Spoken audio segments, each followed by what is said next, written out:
അലൈക്കും വറഹ്മത്തുള്ളാഹ്. പ്രിയപ്പെട്ട ഹബീബിങ്ങളെ, എല്ലാവർക്കും സുഖമാണെന്ന് കരുതുന്നു. അല്ലാഹു റബ്ബുൽ ഇസ്സത്തായ തമ്പുരാൻ അവനറിയുന്ന, അവനെ സ്നേഹിക്കുന്ന ഭാഗ്യവാന്മാരിൽ അല്ലാഹു നമ്മൾ ഉൾപ്പെടുത്തട്ടെ. റബ്ബിനോടുള്ള ഇഷ്ടമാണ് അവനെ പേടിക്കുന്നതിനേക്കാൾ കൂടുതൽ അല്ലാഹുക്ക് ഇഷ്ടമുണ്ടാവും. അപ്പോൾ റബ്ബിൻ്റെ ഇഷ്ടം കാംക്ഷിക്കുന്നവരാവുക.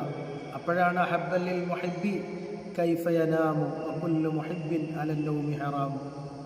രാത്രി നേരങ്ങളിലുള്ള നിസ്കാരത്തിനും രാത്രി നേരങ്ങളിൽ റബ്ബിൻ്റെ മുമ്പിൽ ഇരിക്കുന്നതിന് ഒരുപാട് ശ്രേഷ്ഠതയുണ്ട്. ഒരാൾ അള്ളാഹുവിനെ ആലോചിച്ച് കരയുകയാണ് ദിക്ർ ചൊല്ലി. അള്ളാഹ് പടച്ചവനെ, നീ എത്ര അത്ഭുതങ്ങളാണ് തന്നത് എന്ന് ആലോചിച്ച് കരയുന്നത് അള്ളാഹ്ക്ക് ഭയങ്കര ഇഷ്ടമാണ്. കൂട്ടത്തിൽ ജലാലിയത്തിൻ്റെ ഇസ്മാകുന്ന അള്ളാഹ് ചുരുങ്ങിയത് 1,00,000 ഒരാഴ്ചയിൽ ഒരു മുഅ്മിനായ മനുഷ്യൻ പറയുന്നത് നല്ലതാണ്. അല്ലാഹ് എന്ന് പതിവാക്കാൻ നമുക്ക് തൗഫീക്ക് നൽകട്ടെ. അല്ലാഹു അനുഗ്രഹിക്കട്ടെ. ജീവിതത്തിൽ എല്ലാവരും ഈ ഒരു ദിക്ർ പതിവാക്കുക. അല്ലാഹു കബൂൽ ചെയ്യട്ടെ.